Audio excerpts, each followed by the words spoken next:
Hey, everybody. Wanted to take a minute and welcome you to this week's episode. Obviously, I'm not high in the Hollywoodland Hills. Taking some time to process everything and wanted to thank you all so very much for the outpouring of love. You know, whenever a public person passes away, you read these statements that the outpouring of love is overwhelming. And I never really understood it until now, and I do. And we all thank you for that. This episode features Anson Williams, and Anson and Bobby had a real special relationship because Anson directed a lot of the episodes of Lizzie McGuire. So enjoy this one. Me, Bobby, and Anson Williams, star of stage, screen, and song. See you next week. Hello, my friends. Welcome to a very special episode of the Party Nerds Podcast, coming to you live from a triple secret location. Hi. In the Hollywoodland Hills area of Los Angeles, California. I'm Richard Gabai with my pal Robert Carradine, and today we have a very special guest, American icon, Golden Globe nominee, Anson Williams. Anson, welcome to the show. What's the address again? I forgot. I don't understand. You and Bobby have worked together, you're friends, you've directed a bunch of episodes of his show, but as a selfish American of the generation who watched you on, well, the most iconic show of my childhood. I'm just thrilled to meet you. Well, nice to meet you too. Thank you. And how, if you don't mind, because I know you've probably told it a million times, but for our friends and fans, would you just take us back to that a little bit? I mean, you're a young actor. Was that a first gig? Had you already been a seasoned pro? How did that all happen? It's kind of an unusual story. No, I guess a seasoned pro. I used to think so. Then YouTube now has everything you've ever done in your life. Yeah, right? yeah. And so all of a sudden it's there again, you know. And I went, I'm sure not a pro yet. But anyway, it all started. Actually, the career started kind of interestingly at 18 years old. My parents from the Depression, you know, they want you to be a teacher, an engineer. You know, we had, 1,200 square foot, 3-bedroom, 1-bathroom house. I mean, basically no money and GI Bill. And I said, I really think I want to go into show business. They go, okay, that's good. There's the door. You leave, come back when you're sane, literally. 18 years old, out the door. And, but back then you could actually get a funky apartment with 3 friends. Right. Truly, $50 each. It's fine. It's a different world today. So basically went out there, tried to go to college, selling shoes, selling anything. I'm going to take singing lessons. So I find a singing coach and I'm taking singing lessons. And then I find out that, there's all these talent nights around town. Way back then, decades, Robert. Yes. It was like Jack Haley's by CBS, Knickerbocker Hotel, E Little Club, blah, blah, blah. And you go there with your Wallach sheet music, which is a store that you could buy little sheet music for your piano guy. So you go to the gig, the open night thing, you sit there, you're terrible, and you think you're going to get discovered, and you're not. And you keep doing that. Pretty soon, it was costing me money because the gas to get there. And one night, I was at Jack Haley's, and a waiter said, literally, I'm auditioning for Summer Stock. Yeah, what's Summer Stock? Well, that's where, they'll audition people to go to a place where there's musicals all summer. They'll bring in stars and they'll have a resident company. And, they have auditions for the resident company. I go, where is it? They go, well, the Masonic Temple on Hollywood Boulevard. I go, okay, all right.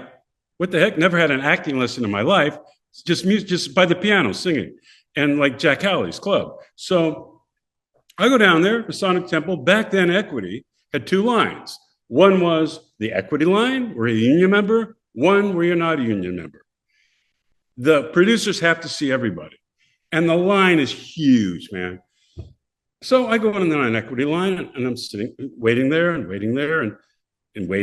equity line goes through. I'm seeing all these disappointed faces coming through. Finally, the non-equity line. Get closer. It's a few hours already. And all of a sudden, I'm hearing like pretty good voices. My boy Bill, next. The Hills, next. And it's just one after the other. Finally, I get inside. It's like St. Peter's Cathedral. It's huge. Everything's echoing, intimidating as hell. And I'm thinking, what am I doing here? What am I doing here? So I thought, well, no, just go for it. Had my little sheet music. And finally, it's my turn. I get in this room, and guys, it's the most intimidating audition of my life ever. Anything, film, directing, anything. Big old room, huge old room. Nothing in it except a funky table, 3 or 4 people behind it, and a really pissed off piano player with a cigarette. He comes up to me. You got your music? Here. I go, yeah. Is that your key? Yeah. Boom. This group behind the table aren't even looking up. They're not literally, they're like pissed off they even have to see this line. Okay, I start. You coach the blues right out of the horn. And I forget the words. I'm making them up. I'm making them up. They're hysterical. They're laughing hysterically. And I get through the whole song. And they go, what's your name? What's your name? Tell them my name. Oh my God. Oh God. Do you dance? Sure. To this day, God has not given me that talent ever. It's like, no way. No.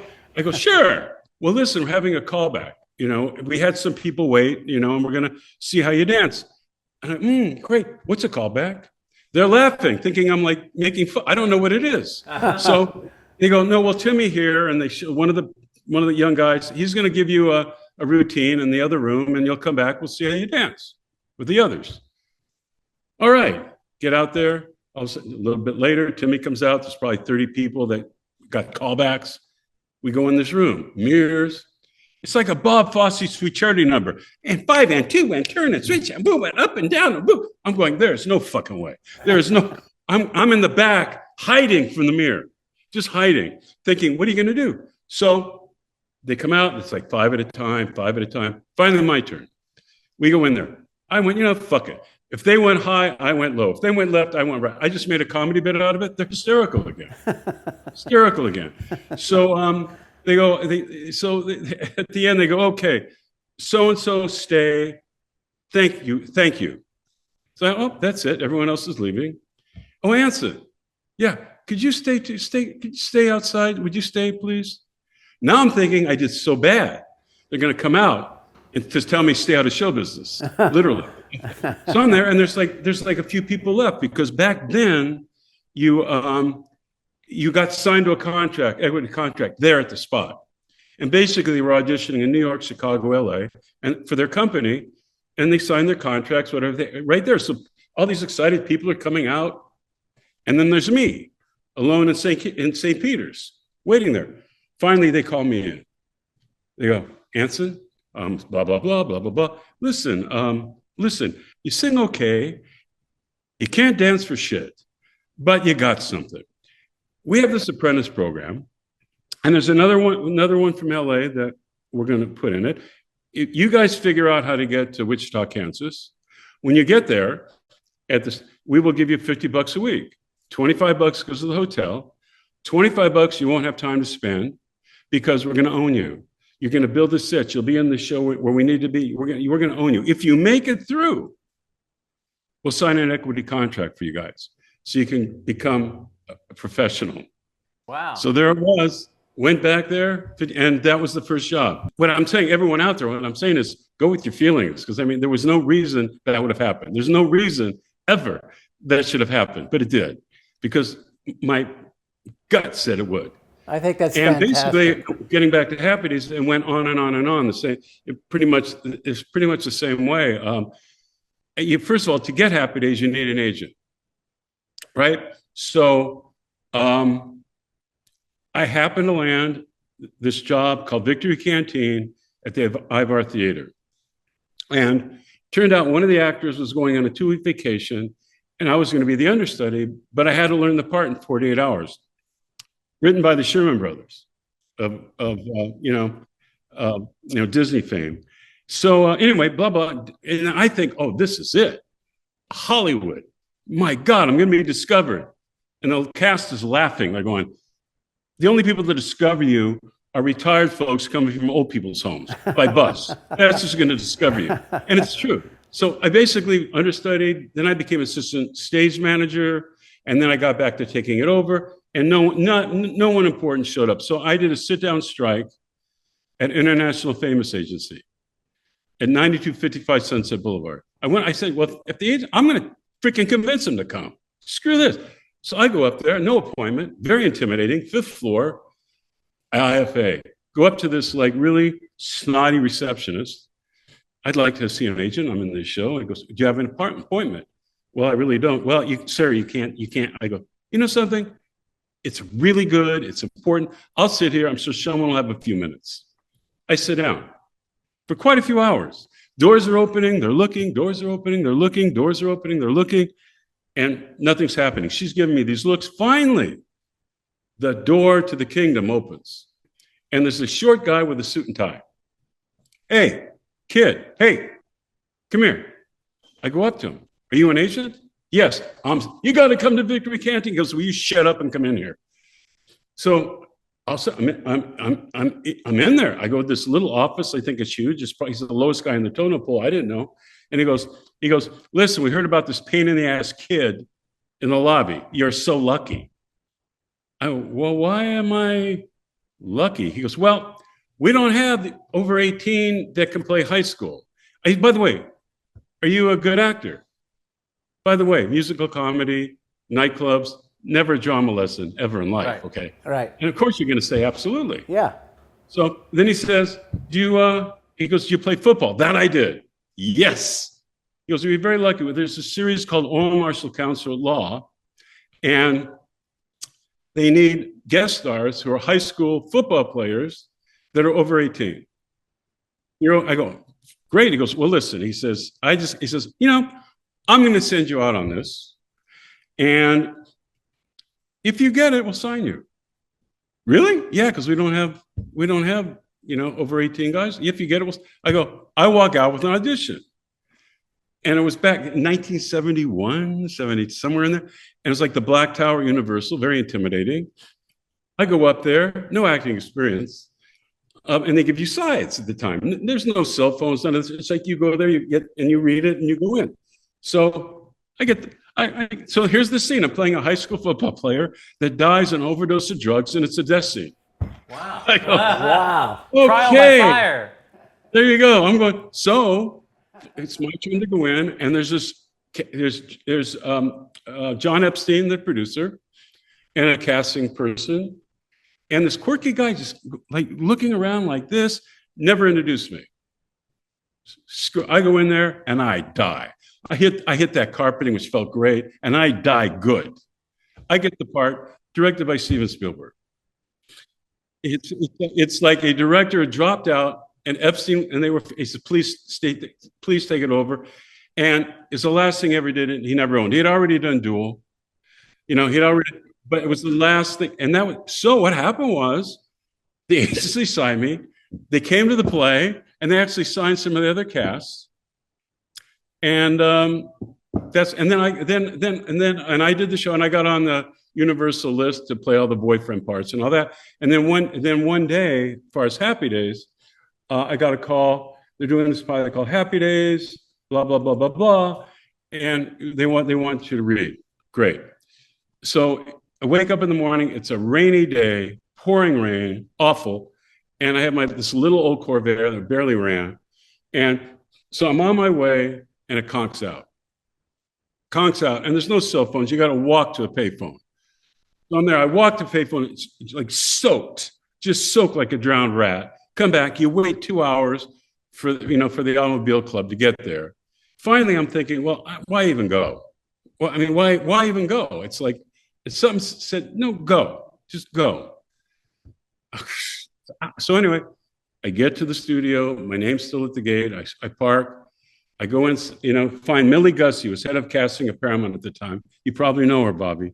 And I go to her office, and I go up to her assistant. I'm so sorry, I'm late. And by the way, I look like I'm out of the shower.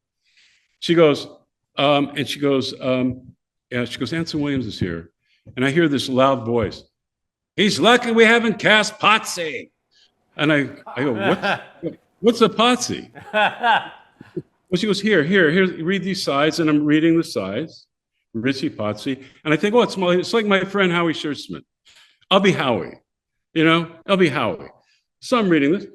So I go on in and read from Millie. She's like the short lady like this with a cigarette like this. She goes, sit here. Goes in another room. I'm hearing, I don't care if you're in wardrobe. He's perfect. Get down here. Come back in. She says, go wait outside. I wait outside. A little while later, this man comes in, wet, kind of, Gary Marshall. Wow. Walks through, sits down. Goes to the office. And then I get up and I go in and I sit down.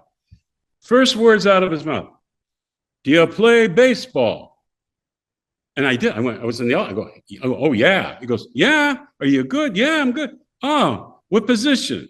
Well, basically first base. He goes, well, I play first, but you can go good. Okay, let's read. Then we read. And he goes, oh, okay. Wait outside. Now I'm sitting there again, waiting outside. I don't know what's going on. All of a sudden, Ron Howard comes in. Oh, man. Turns out the first rehearsal of Happy Days, the reading is the next day. He's in wardrobe with Gary. And I go, Ron Howard, I'm going, holy, whoa. He goes, yeah, we're supposed to read together. Gary went, let's talk about this. I go, really? He goes, yeah, so we're waiting. And then all these people in suits come in. The network. They sit down. And they come in, they sit down. All of a sudden, we go, we don't really rehearse. We go in and we do the scene in front of the network. And they're laughing, ha, ha, ha. And then we get, well, thank you, guys. Thank you very much. Bye. Now I'm pissed. I'm thinking, I drove this way. It's been hours. Thank you very much. I get home. Back then, that you had those little tape things to like record messages. Yeah. You have to go there and actually hit it. Yeah. Get home, and I got to go to the bathroom, man. And I'm hitting, and it's ringing. The phone's ringing. I'm in the bathroom. Finally, I get out, answer it. Where you been? You got the part. Next morning, bam, Paramount for the reading. And then we shoot the pilot. Okay, it gets better. We shoot the pilot, and then and it's everything seemed great. But there was no Ralphie, there was no Fonzie. There was a different Mr. C. Marion was in it. I was in it. Ron was in it. Different Joni. Different tone. It's a very soft Summer 42 show. Soft. Beautifully nice. Gary wrote it. Very nice. Oh, this is going to sell for sure. Doesn't sell.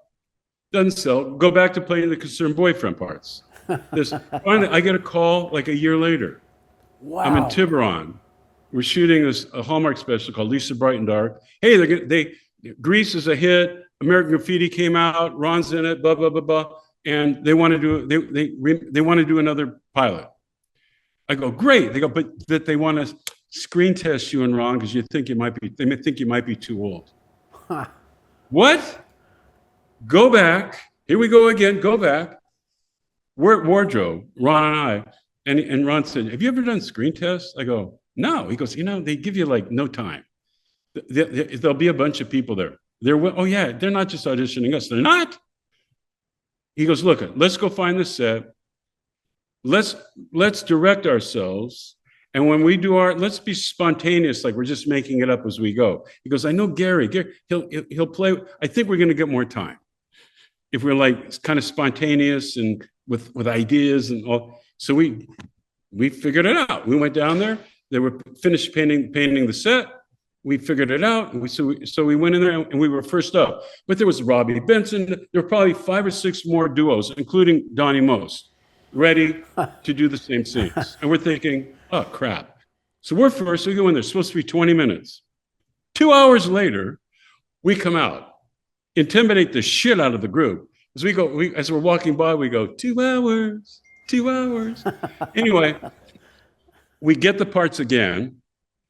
But this time they loved Donnie Amos so much that they created Ralph for him and put him in. And then there was another little character called Fonzie. Thank God. People ask me, they say, are you jealous of Henry? I said, are you crazy? He bought me a house. Are you crazy? Yeah. Anyway, it's long and winded, but that's the story, and that's how it. And then we shot it in November, and we were on the air in January. That's incredible. What a great path You you've got been the down. job on the first try, though. It was a long story, but you got the job on the first audition. And then I lost it. And then you got the job on the first audition again. Yeah, well, yeah. Amazing. But then it was such an amazing experience for us because just being young guys and whatever. Gary sat us down early on and he said, you know, guys, you guys are going to be famous and you don't deserve it. He goes, there's going to be a light on you. Take the light and put it on people that do. They work very hard for good things and they need help. Your job is to help them. And then he said, you know, guys, most of you won't be actors. You might be actors all your life. You might not, but take advantage of the studio. Use it as a college and educate yourself in all the areas of show business. He said, he says, I'll set you up shadow directors, go to writing sessions, do this, do that. He says, use this productively. Wow. Don't tell me you don't like the paint in your dressing room. He says, use this productively.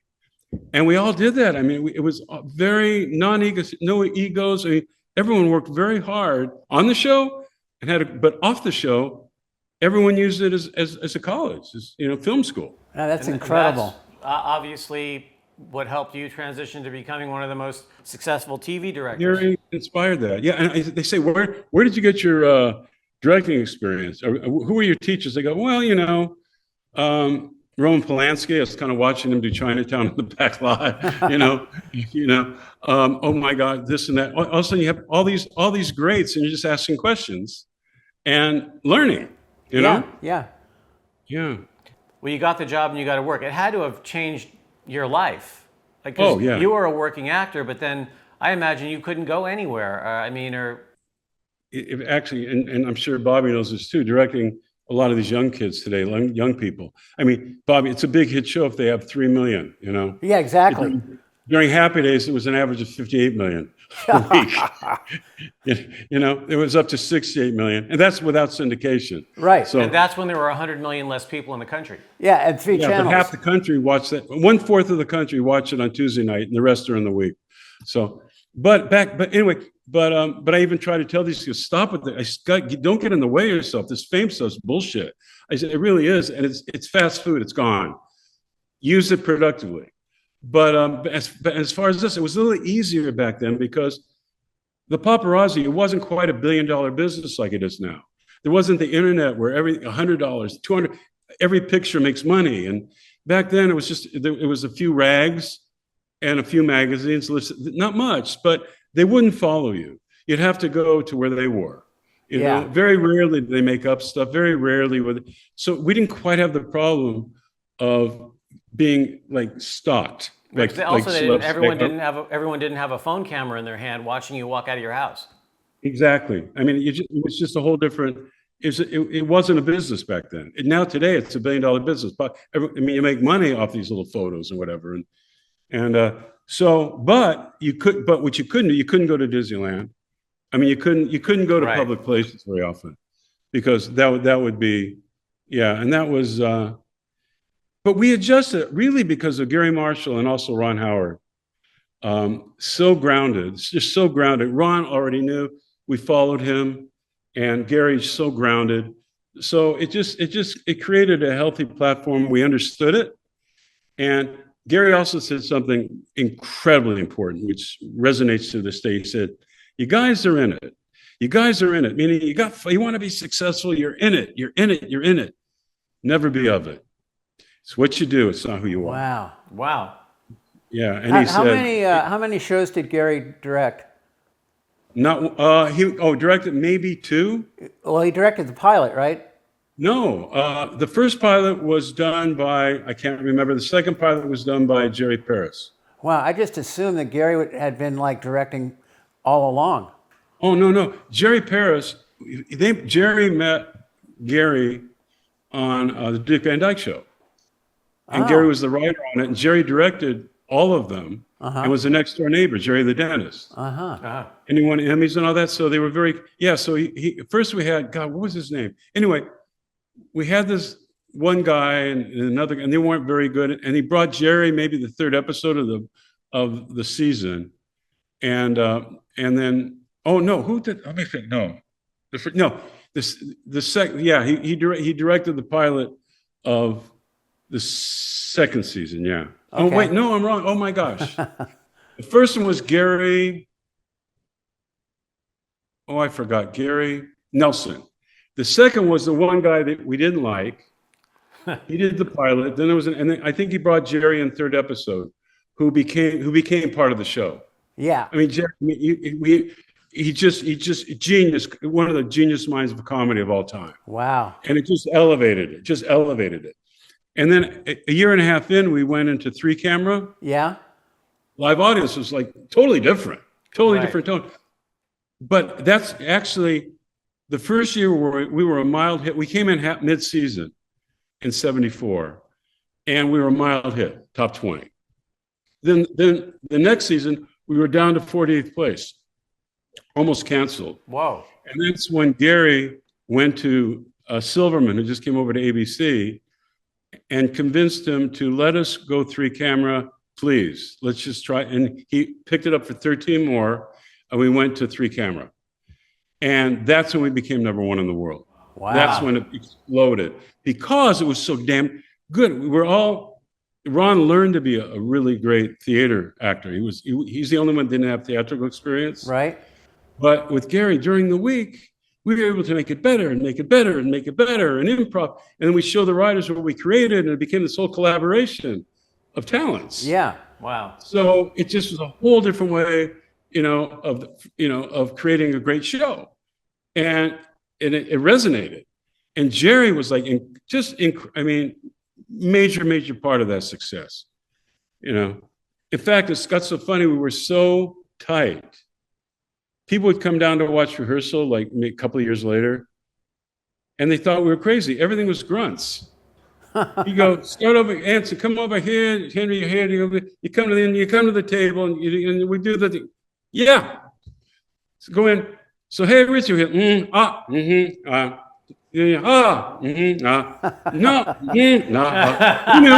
We knew exactly what he meant, exactly what changed. What a great experience. Well, this doesn't work. And you talk about it. That must have been such a great experience, man. Oh, phenomenal. I mean, in every way. And 10 years. I maybe I'm wrong. I think you're one of the few who did the entire 10 years, right? Yeah, I did 10 and a half years. And I did, I was full-time like the first 8, and the last 2.5 less and less. Because Ron went fully into directing, and Donnie wanted to go into different areas. So it's just me. So they're going, what are we gonna do with you? Put me where you want. I don't know. But back then I was already producing and selling shows and all that too. So. Right. And I was honored only to direct one of your cast members. I got to work with the late great Tom Bosley in a film I made for New Line. And which one? It's called Pop Star. He was husband and wife with Stella Stevens. Oh wow! Yeah, wow. They represented true love in the movie, and it was, forgive me for fanboying, but like talking to you, it's surreal. One of the things I love about our business so much is we meet our heroes, and every now and then they turn out to be nice guys. And like I sat with Tom and I had lunch with him for a couple of days, and I just wanted to sit there and listen to him and hang out with him because he was he was like another father. My father was a complete 100% present great father, but you grow up with that show and you find yourself. I found myself sitting at lunch, with Mr. C. Yeah, I know. Tom Bosley negotiated my first mortgage. Wow. He said, I'm buying this. He goes, yeah, do you want to, no, let me, come now, I'll talk to him. There you go. Yeah, but that was Tom. The other thing that was fantastic, guys, what really, I think, brought us together, because we were still great friends after 51 years. We're a text away. In fact, we have our own streaming thing, our own texting thing. Oh, wow. Conversation. And we're 5 seconds, we're very tight. All right, now, as friends. We don't talk business. We don't talk anything. We just talk friendships. Nice. And what's going on in life and what's going, And in fact, we just had a couple of reunions at these Comic Cons. Ron came twice. Really? And we hadn't been together. We've been together individually, but not together. And it was the first time. It was fantastic. Wow. That's Yeah. So we touched on it, but I mean, you directed all kinds of iconic TV shows: Melrose Place, Sabrina, Beverly Hills 90210, goes on and on. But now I want you to spill the tea, because you directed a lot of episodes of Lizzie with this guy. Yeah. The best. That was so much fun. I mean, Wasn't that talk great? About no budget. I Talk love- about no budget. Oh yeah, I know. They had no money. Are you kidding me, man? They go, we're doing a scene in the park. There was 10 feet of grass in the corner off the parkway, man. Yeah. That was the park. Yeah. It's like, oh, well, let's pretend. That's kind of the community center behind them. Have people walking around like this. Yeah, just imagine. Yeah. Then you had to like adapt, because you had to use the same. You couldn't go this way because you're in the parking lot. Yeah. So you had to switch everything around for your coverage, No, it's so funny, man. But didn't you love working with those kids? I loved working with those kids. They were great, and I don't know. It was believe directorially. I mean, I'm sure other directors. I'm sure felt the same. But it was challenging, but yet at the same time rewarding. And just the cast was so cooperative and so professional, and really, and just really, just there to get the job done well. It was really a really memorable experience. I loved it. We were really glad whenever you would direct, because we knew that we'd make our day,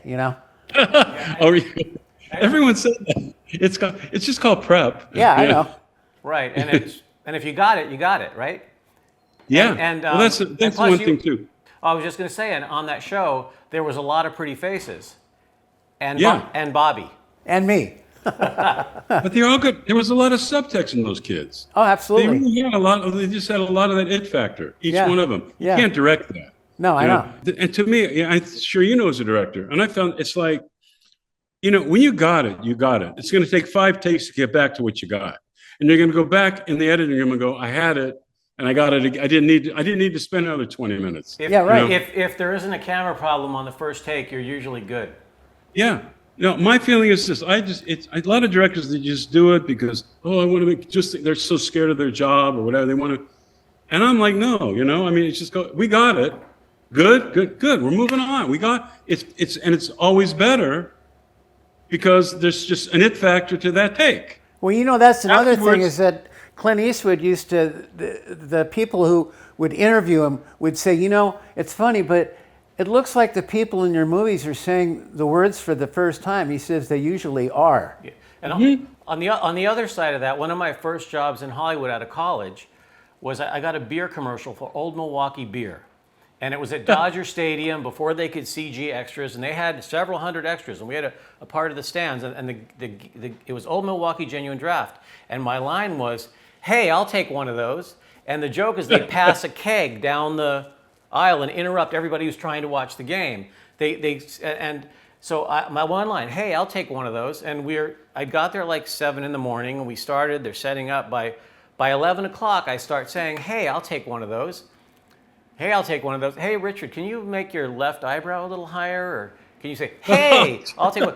Anyway, so we had done 67 by the time we got to lunch, and I'm sweating. I'm like, what's going on here? And on a big commercial, there's the row of the sponsors and the producers and all this sort of stuff.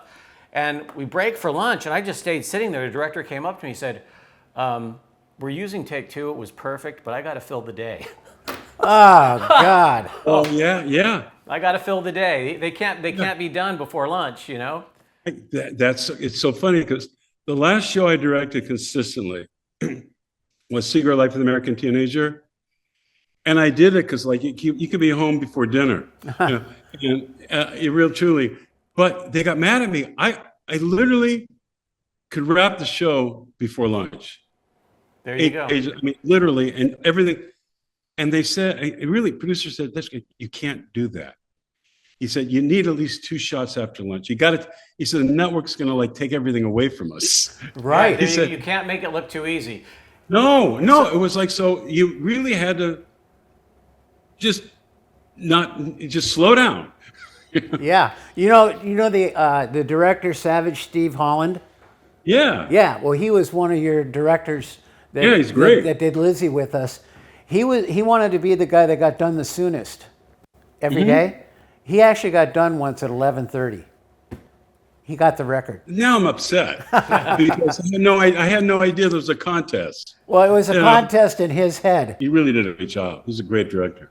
Well, it's a great pleasure to me to have hung out with two of my heroes at the same time. I think that wraps up a truly amazing episode of the Party Nerds Popcast. We did come to you live from a triple secret location in the Hollywood Woodland Hills. Robert Carradine, Richard Gabai, the iconic legend, Anson Williams, thank you so much. You bet. It was great. Good seeing you guys too. Thank you. Thank Be sure you, and like Anson. and subscribe, and Bobby, we'll see him next time, right? Yeah, be sure to subscribe and like. We'll see you next time. Thanks again.